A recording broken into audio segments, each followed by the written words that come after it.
Good morning, second period. Today we are beginning week 7, day 2. It is Tuesday, May 12th. We are going to have a mini lesson today for session 13, and it is on investigating when texts are reinforcing and challenging assumptions about groups. Readers, before we start today, I want to show you some pictures of a toy store, and I want you to think of the very first thoughts that pop into your mind when you see these pictures. Ready? Look at it for a minute and think about what pops into your mind when you first look at this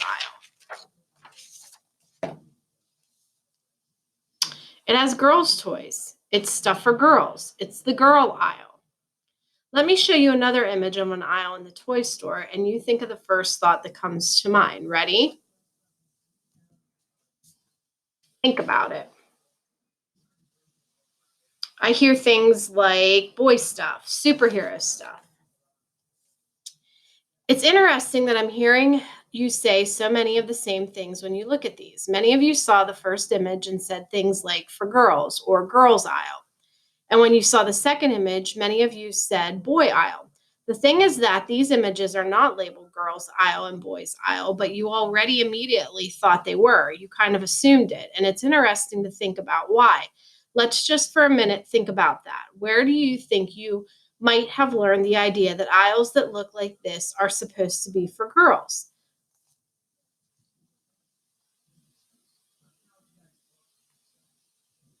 Readers, there are a lot of ways that you might have gotten the message that aisles that look like this are supposed to be for girls. Some of you are saying the media. Others are saying that people in your life may have taken you to one of the aisles before and bought you certain kinds of toys. The point is that you've learned this big message and it causes you to make assumptions. So now, when you see something that is bright pink for many people, the assumption is that it's for girls. And you know what the flip side of that is also true. For many people, the assumption is that all girls love pink, frilly clothes and pink toys.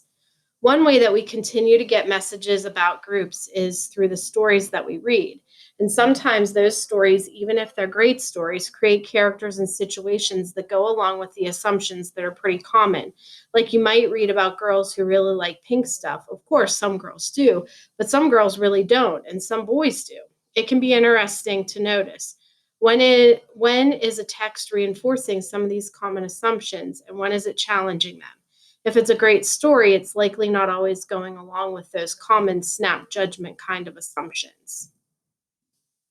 Today, I want to teach you that one way to analyze a text is to ask, when is this text reinforcing common assumptions about a group, and when is it challenging them? Let's try some of this work on two texts that are designed to give messages to kids.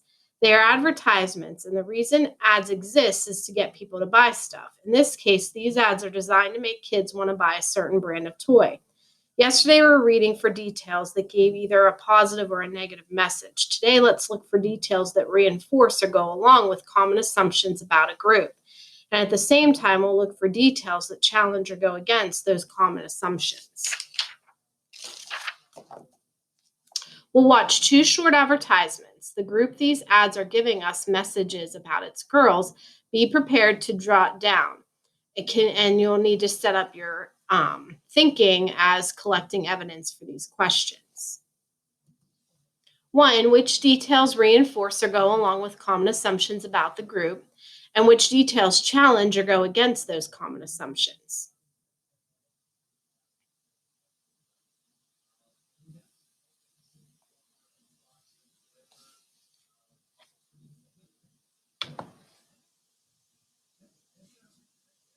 Watch this.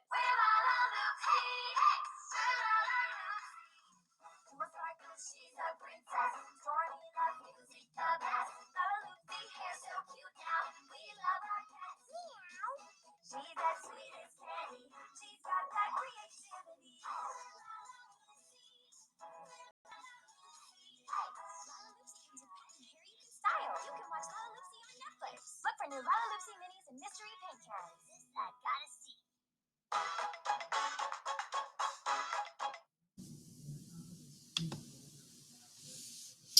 All right, so you may not have been thinking about the challenge assumptions about girls. For one thing, pay attention to more than the images. Even though those aren't the clearest message senders, What about the music? What about the narrator's words? Let's watch again and try two things. Look harder for where it might seem the ad maker is trying to show a broader range of what girls like. And also, when you think this time, don't just think about the images.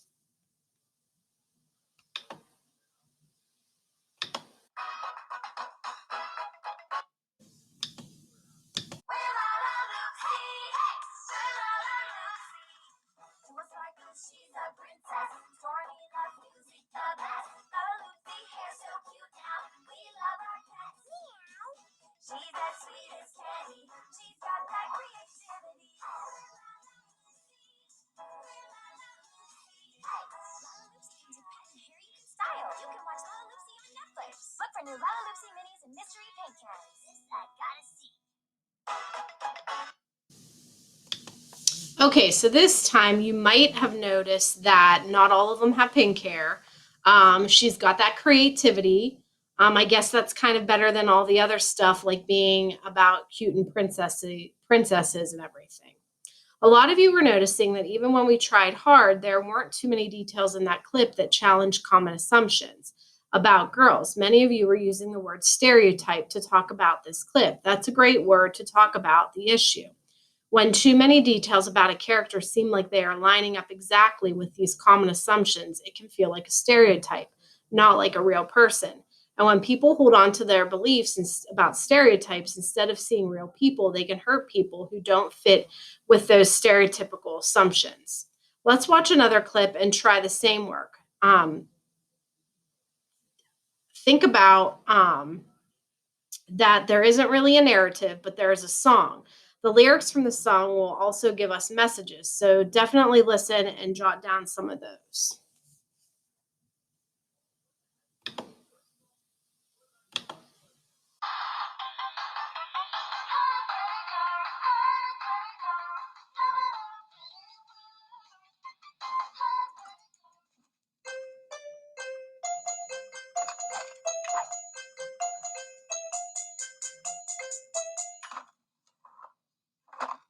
Girls, you think you know what we want, girls? Pink and pretty, it's girls. Just like the 50s, it's girls. You like to buy us pink toys, and everything else is for boys. And you can always get us dolls, and we'll grow up like them fall.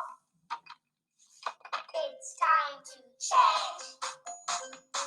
We deserve to see a range, 'cause all our toys look just the same. And we would like to use our brains. We are all more than princess made.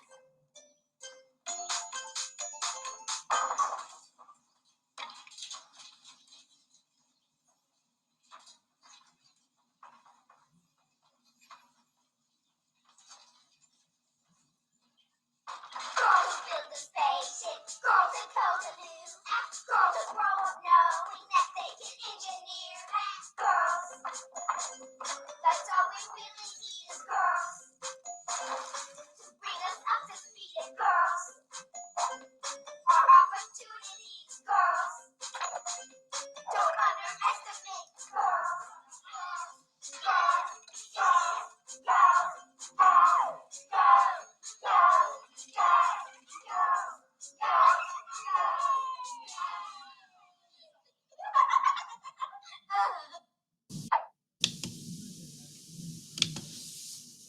Okay, what about this one? You may have been thinking that this one is so much more realistic. All the girls I know are way more like this than the cartoon, or this ad showed that they are smart and like to invent things, even if the song was saying all the ways they like to invent and create new stuff. They weren't just girls playing with ponies and dresses. One could have thought maybe my favorite part was their faces as the beginning when they were watching that cartoon that was all pink and happy. Some people would have thought the girls would have loved that kind of show, but their faces looked so bored and disgusted. It was so funny because it wasn't what I had thought, maybe. I can totally relate to them because as a girl, I don't like those kinds of shows, or I'd much rather be building stuff in my garage. You may also have thought that the video was great and everything, but I also feel like it's saying that if you do like girly things and pink toys and dresses, you're not smart. I don't agree with that. Pink is my favorite color and I love girly shows, but I also love science and love to make robots too. They tried to make it so extreme, like you're only one way or the other. I think it's okay to be both. Readers, this was great work, but I want to add to it just a bit by looking at our list of social groups. Social groups can be based on um, tracking these types of groups. You can decide, there are automatic assumptions that when we make about all of these kinds of groups, you could decide to look at characters in your books and think, is the author reinforcing or challenging assumptions? Age, about race, about ability.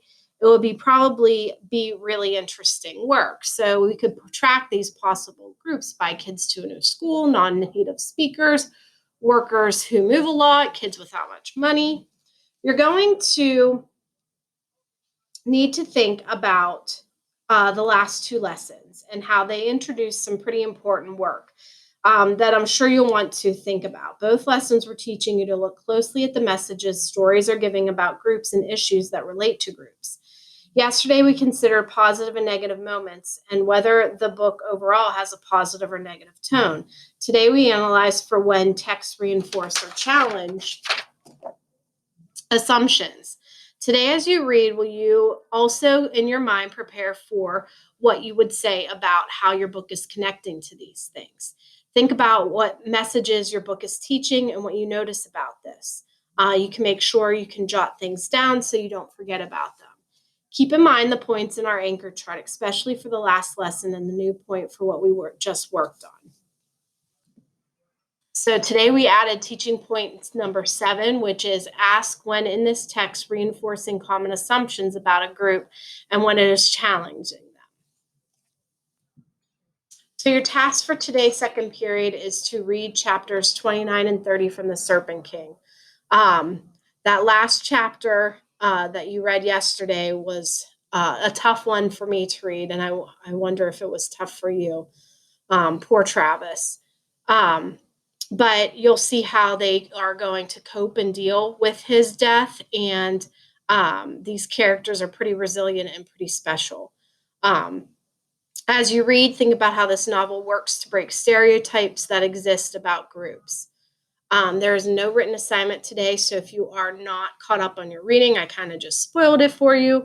But you need to get caught up. And if you have things that you did not do that you would like to submit, please shoot me an email and say, hey, I just did this assignment so that I can get in and give you credit. I'm almost done with your long writing assignments, and those will be in today. So if you have any questions, please ask. Most of you are doing really well, and you're going to get that pass for the fourth marking period, which will be 100%. But if you are not doing the work and you are below a 60, then you will fail. So you need to make sure that you get your stuff in. And if you have any questions, please email me. Okay. I hope you have a great day, and I'll talk to you on Wednesday.